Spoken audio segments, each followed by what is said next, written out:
Good morning. How are you? I'm on the fence of what to study this morning. I think I'm going to start with Suffer Strong. Yes, I'm in a fuzzy robe and I have a dermapatch on my face because it's real. This is how I woke up. You know, I got those 11 lines in my forehead, and 11 is one of my numbers. 3, 8, and 11. They're everywhere. Those are my numbers. I was never in numerology, and I was, before I went to jail, I was really down and out and trying to distract myself with every spiritual mechanism known to man. And I bought a numerology book and I did my numbers.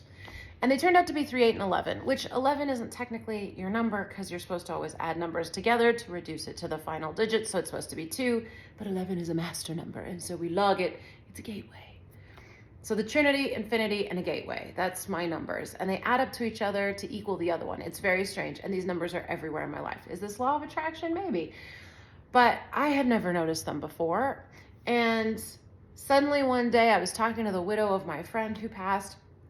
He liked to do scratch-off tickets. I didn't register that. I'm on the phone with her. I took a scratch-off ticket out of my purse. I don't know. Why was the scratch-off ticket there? Why did I pull it out when I was on the phone with her? I don't know.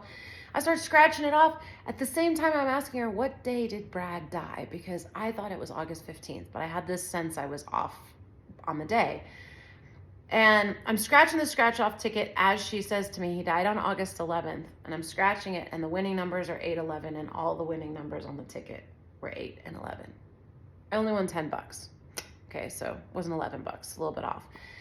But that was the strangest experience probably. That was my most mystical experience of my life at this point. Okay, a scratch-off ticket. But still, as she's saying 8, 11, I'm scratching 8, 11 on this ticket, and it turns out to be one of my numbers, which really was very strange. Why did my friends pass on days associated with my number? But it's only gotten weirder since then. My aunt this year passed on 3/11.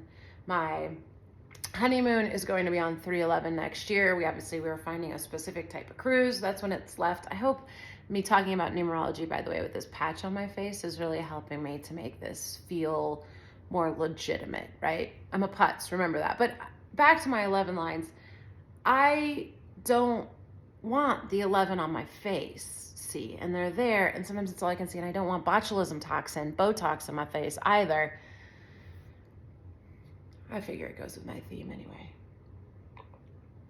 Sometimes I come on here looking put together, and I don't want to start any rumors. So when I was at this conference, I met this woman. She was amazing. Her name is Katherine Wolf. This is her husband, Jay. They had very perfect lives in many ways when they were younger. He was at Pepperdine. She was becoming a model, drop dead gorgeous. Good Christian people, like kind and everything. And she had a baby and then had a stroke. They got married. She had a baby and later had a stroke because of just a way that she was born, something in her brain. And almost died. And she has come to live now disabled.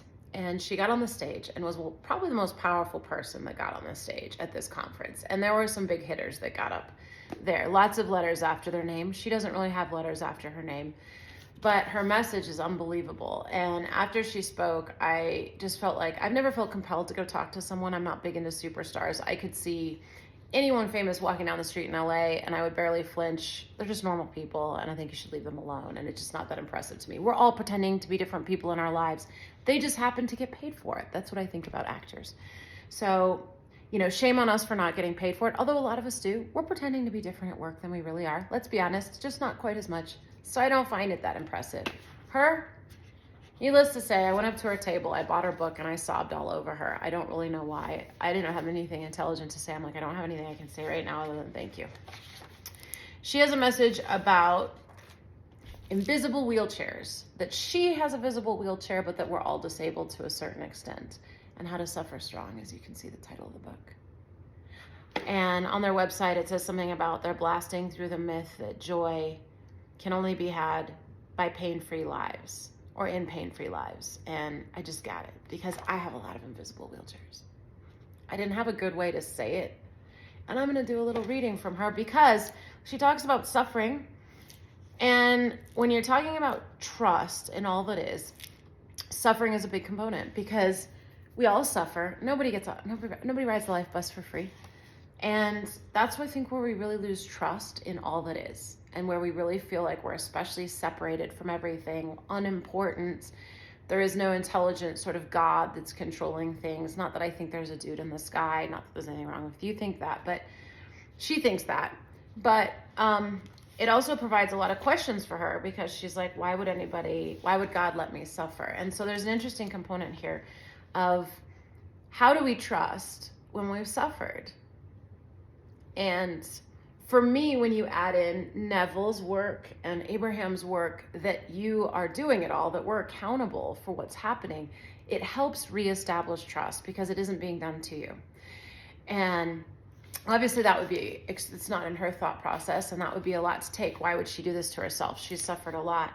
But people have different goals. I always remember Caroline Meese, when she talks about, she does the sacred contract of Helen Keller in her online book of sacred contracts. I don't know if she does it in the book, but when I've listened to the audiobook, she does Helen Keller.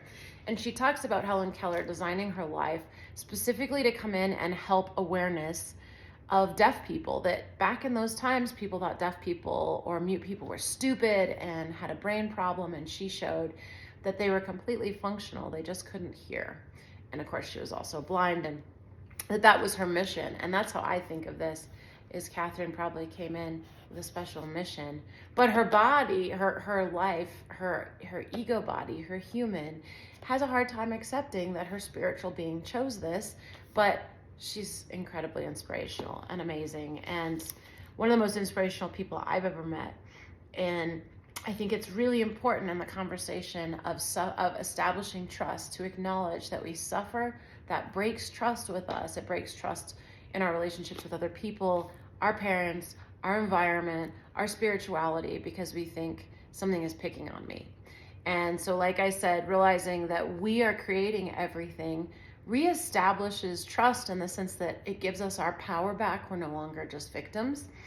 But that's also hard to accept, because we can't imagine we would choose certain things that we do. But when you realize that everybody has invisible wheelchairs and everybody has a different message, and there's a way to become inspirational through that space, I think it changes.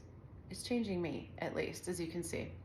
That's why I thought the dermapatch on my face would help you remember that this conversation is about having invisible wheelchairs, that I have many. I don't want you to forget, especially in this fuzzy robe with my coffee, right? Although now I'm getting hot. Okay, so we're going to read out of her book for just a moment. Contrary to our most self-focused and consumeristic parts, we actually don't need constant access to every possible choice and every possible thing ever made in order to be satisfied. But the digital age has put the world's knowledge at our fingertips and presents an endless scroll of ideas in the palm of our hands. It tells us that all of it should be ours for the taking. How could less be truly more? Everything in our culture and our minds pushes against this, though in reality, we can't even think of all of our options, much less actually choose the best one. We're paralyzed by our abundance. More is more, and more is obviously too much. Our heads, like our closets, are overflowing with items we'll never need again, but we keep them around just in case. The idea of limiting our options as an avenue to flourishing isn't just good for business decisions or fashion choices. Some of the most brilliant creativity and useful clarity can result from constraint. Flannery O'Connor writes, "Art transcends its limitations only by staying within them." What first feels like a small and narrow focus eventually opens up a more expansive way of living. Yet we don't get to the fullness without first focusing inward. Before I could eat again after my stroke, I'd strangely torture myself by watching reality TV cooking shows. This is interesting because most anorexics I've known spend a lot of time, I lived with some for a while, spend a lot of time watching TV cooking shows. It's like if you can't eat, there's something about it that's soothing. It was a fantasy world through which I could vicariously eat food, and honestly, who doesn't love a good cooking show? And these brilliant artists take the random, she's talking about Chopped, who doesn't love a show with limited ingredients? So these brilliant artists take the random item and make something interesting and totally new and hopefully even delicious out of it. Then we home chefs are inspired to embark on our own culinary journeys, gazing glass-eyed into a strangely empty refrigerator despite near daily grocery store runs. Reality feels a little less inspiring. I've got string cheese, ketchup, pickle juice, and a very old onion. Could this be an appetizer of some sort? What if I boil it? She's still got her humor, which you gotta appreciate. Flourishing within our limitations doesn't come quickly or easily. It takes much practice. But in time, redefining our constraints as opportunities rather than barriers helps expand our thinking in ways we never would have imagined otherwise. So for a moment, I'm just going to touch on limitation. I didn't realize in reading that until I was reading it, that it's one thing I'm doing myself with job search because I really wanted something. I was just throwing out as many as possible that I think I could be qualified for, not thinking about what I really want. And that's one reason yesterday I was feeling totally overwhelmed because I've done out of nowhere. I mean, I didn't expect, so no one was answering. So then I just started, sending out a ton because I'm like, I need a job, at least a holding place, like for, within a few weeks. And so then suddenly I got like a ton of interviews. I had them the end of last week. I've had them all this week. And nothing's been quite right. Something's been off. So then I started to feel overwhelmed yesterday because people started responding. And I had one woman that sounded like she was going to offer me the job that I'd interviewed for last week, but it's not right.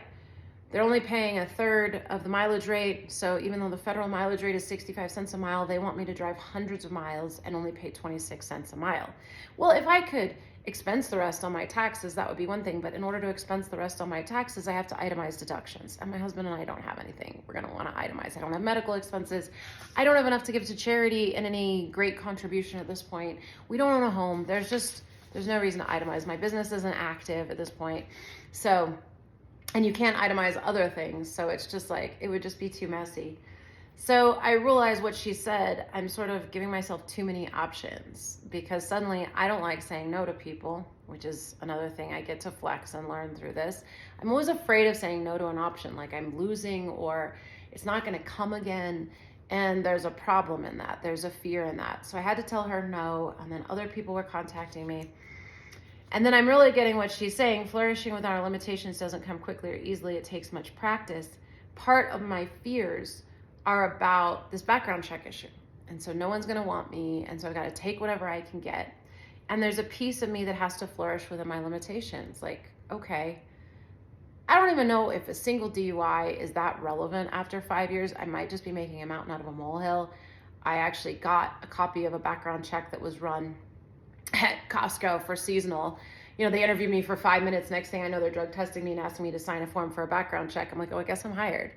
But they aren't paying that much. It's not even full time. I'm like, what are you guys doing? Like, people, okay. And then there's going to be 50 of us competing for 5 positions at the end of seasonal. And yeah, I could probably nail one of those positions, but you have to work so hard to do that. And I'm just, I've been doing big box badassery for a while. I'm just kind of like, eh. So anyway, but I got a copy of my background check, probably a huge gift because I'm looking at it. And while I thought my background was, or my DUI date would have been December 1st, 2018. That's the day I got the DUI. So I thought it was almost 5 years because I'm going to be 5 years sober that date. The date on my background check for some reason was March 11th. Back to the numbers. I'm like, why is March 11th on my DUI? Like I was sentenced April 29th. Why was it logged in at March 11th, 2019? But of course, it's one of my numbers. Why wouldn't it be March 11th?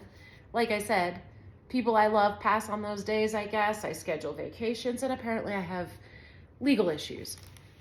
Big days for me. I need to just stay inside on March and August 11th. But aside from that, I might be making a mountain out of a molehill, but I think of it as a limitation. And I think it's part of my invisible wheelchair, and I haven't learned to flourish within it. I'm trying to pretend to not have wheelchairs, and I think that's what she's getting at here. So, but in time, redefining our constraints as opportunities rather than barriers helps expand our thinking in ways we never would have imagined otherwise. Limitations force us to look at what remains with more clarity, too. They make us dig in the back of the fridge of our lives and find what we never knew we had and what we never knew we needed. Maybe I haven't been willing to do that. And after finding it, we get to consider new and better ways to make it useful to us. When we mix all these parts of ourselves together, the neglected ones and the overstretched ones and the ones we never knew we had, we arrive at a place of not just surviving life, but thriving in it. Fast forwarding, so So she writes here, life in the wheelchair. So life with disabilities has been the most profoundly challenging and transformational experience of my life. I can only imagine. It has given me a new perspective. It has invited me to lean into a different way of seeing God and living in the world. It has offered me a life of flourishing, not just in spite of my constraints, but because of them. In the Christian tradition of the upside down kingdom of God, the way to go up is first to be brought low. Over the years since the stroke, this paradoxical truth has been proven in my life. And that's interesting because the Course in Miracles says that this is an upside down world. Further, this life in a wheelchair has some strange perks, and it's not just getting in the front of the airport security line, though honestly, that's a big one. When Jay wheels me into a room, it's a fairly clear sign to anyone watching that this youngish couple has been through a lot. All is not well. Whatever their story is, it's probably a hard one. And that's, I think, what's harder for us with invisible wheelchairs is we walk into a room and people can think we've all got it all together or everything's perfect, and they can't see who the person really is. The awareness triggered by seeing another person's physical disability can be a gift in terms of dismissing the automatic assumptions we tend to make when we see each other. Assumptions that another's life must be easier and better than ours. For a moment, an obvious disability makes us think twice before judging a life and telling a story we actually don't know about another person. Unless you're a sociopath or a troll on Twitter, you'll likely look with compassion on us or folks like us with apparent outward disabilities. Physical disabilities are obvious and elicit a fairly typical response. But don't we all want other people around us to take one look at us and automatically know we're not doing great? Maybe we should all get t-shirts printed that read, "Please treat me with care. I've been through a lot." Don't we all feel this way? I know I do. Maybe if I go out in public with this on my face, like show up to the interview today with this on, they'll know that I've been through a lot. I do want this shirt. I want to put it on every video. I want to put it on every post. Like, do you guys mind being kind? Like, everyone loves to judge. And especially if people look good, we think that they're doing good. And it's such a deceit. It's almost like the better people look, the more they're going through. That's not true. But there's an assumption that someone's got something figured out if they have more than us or we think they look better than us. And everybody is going through a lot. And I get to have this compassion too, because I make the same assumptions as everybody else when I walk into a room. And that's not fair. We're always one-upping or one-lowing us, right? Up or down. And everybody's just been through a lot. That's our equalizing point. Weirdly, some people still wouldn't wear them, these t-shirts, particularly the ones who want us to think they have it all together. There you go. The problem is those kinds of people are the most disabled of us all because they have no idea just how limited they actually are. Knowing you can't do everything is a harsh reality, but it's also a sweet gift.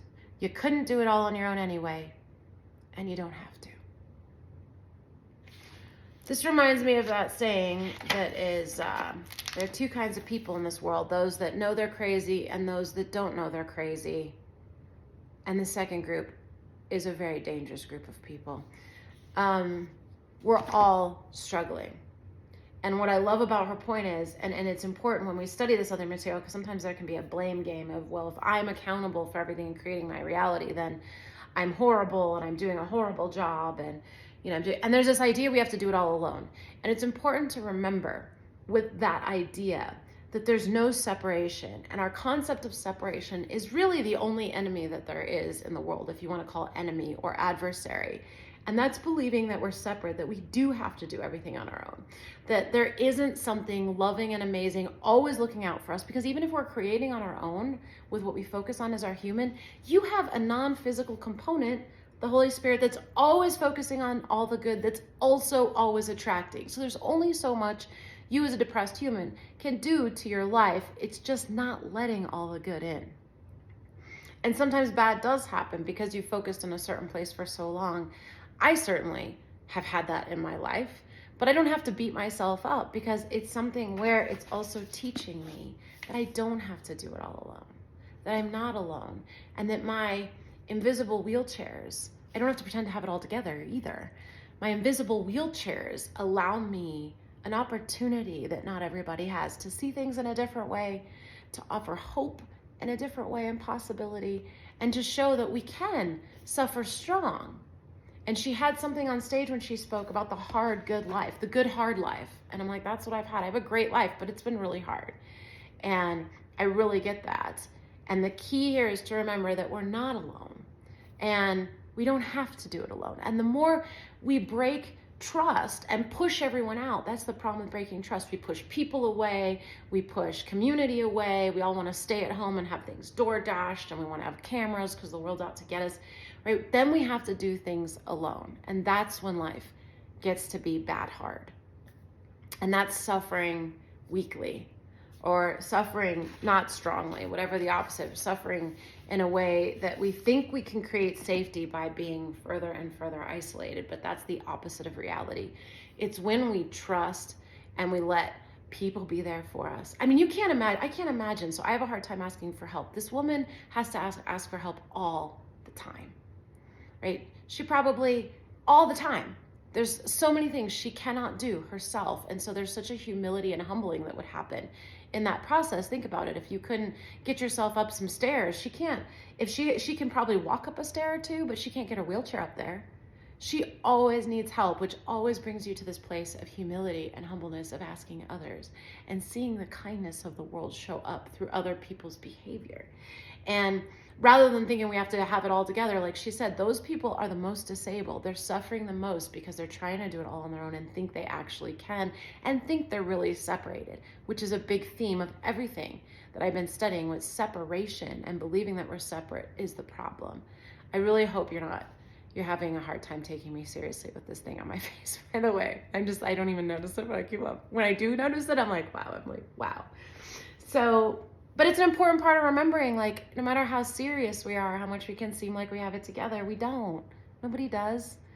And there's a piece of just being like, she can't keep it all together, so everybody meets her where she's at. Like, people know she's suffered, and that's an inspirational message for me to say, like, I don't have it all together. Nobody does. You don't either.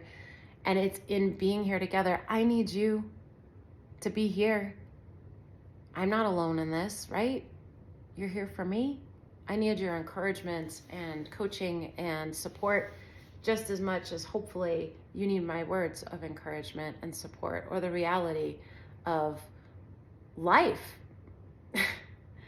And the truth that the more we can reestablish trust and let the world in, community in, other people in.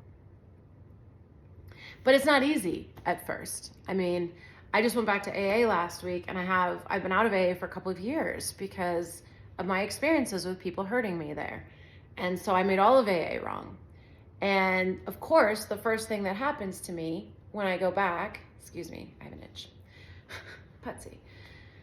The first thing that happens to me when I go back, so I've been to a few meetings, haven't talked to anyone because I'm like, don't talk to people here, other than the kind mentor that's been helping me through the process. Like, other than that, huge help. But I made a side comment to someone in the meeting, the last one I went to yesterday, and he really snapped at me in a way that just proved me right. And before, I would have left the meeting and probably not come back to AA for another couple years. But instead, because I'm doing all this work yesterday, I came home and I said, okay, I just read Neville saying that you aren't the way you are because of the world. The world is the way it is because of you. So if someone is snapping at me in an AA meeting, I obviously believe that true to be about people in AA. That's why I haven't been for a couple of years. I can own that. And I wrote out some things and realized that this gentleman is just proving me right about how I have it. So rather than letting him get in the way, my relationship with AA, I have to go, okay, this is evidence of what I believe. The universe is just showing me that what I believe is true because I'm a powerful creator. Doesn't make it actually true. And it's showing me something in me that gets to be healed, not ratifying or further making me right that I should stay away from meetings and community, because I'm going there to help build community and get to know people in my community. And it'd be really easy for that to break trust in me and for me to pull back and say, I'm so right about that, I'm never going again. And instead, now I can look at it and say, okay, it's just showing me that I believe this. and that this is something I need to change to have a better experience in my community, because as long as I believe this about people in my community, that's going to be my experience, and it's nothing more than that. It doesn't mean these people are bad. It doesn't mean I deserve to be treated like a doormat. It's simply a belief.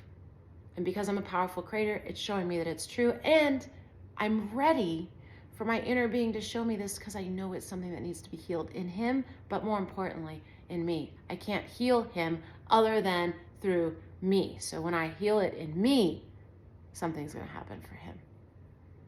So this is the power of this work, is to see things in a new way, to not feel victimized, even though I really did for a little bit yesterday and wanted to. And it's kind of annoying when you're doing this work, because you want to feel victimized and you want to tell a good story, but I've done too much work and I'm like, this has to be more about me. And then I wanted to get on him for not forgiving his father, because in a 90-second conversation, he threw out his father. And as I wrote out this letter to him, I don't know why I wrote a letter to him. I never do that. But for some reason I wrote it out. I realized that he had shown me, I was telling him the next thing he needed to forgive, of course. And then I said, thank you for showing me what I need to forgive next. And I wrote out the details about him. And what were they? Characteristics of my father. And I had just been reading something about father in Neville in chapter 2, if you want to check out that chapter reading. So there's something happening here, and it's big and it's powerful, and I'm grateful for it. I don't get to be a victim, but I do get to be a powerful creator. I get to learn how to live a good, hard life, suffer strong, and share my invisible wheelchairs in a different way, and show the possibility through suffering to learn, to grow, to be connected, to reestablish trust, so we can have a functioning, happy community and society, and we can move about it feeling safe and loved. And maybe we really will get these t-shirts made. So I know you've been through a lot too. I see you. I care about you. And thank you for being here with me on this journey. And I hope you have a beautiful, blessed day. It's like probably 5 a.m. now. I've been rambling for a while. I woke up early again. And I'm going to go take this off my face and see if the 11 has gone away. Actually, let's do it together.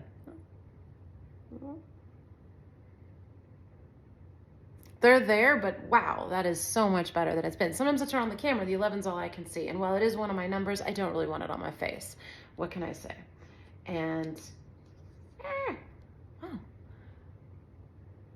That made a huge improvement, right? I mean, with the bright light on my face, you can't see them as much anyway, but it's definitely a lot better. All right. Because see, if I focus on it, when I focus on camera, I feel like it's getting worse really quickly. I've got to be careful because I'm powerful now. So if I focus on something, it grows real quick. So I was like, I need to be able to see it smooth so I can focus on it smooth. Kind of like me. I guess that's a metaphor, isn't it? I need to focus on myself as healed. And that's what will become true. So while I may have invisible wheelchairs, the gift is I can also see myself as healed when I'm willing to trust that the universe is going to step up and care for me, and that other people are kind and not just there to hurt me, and that includes you. So thanks for being here. Have a great day.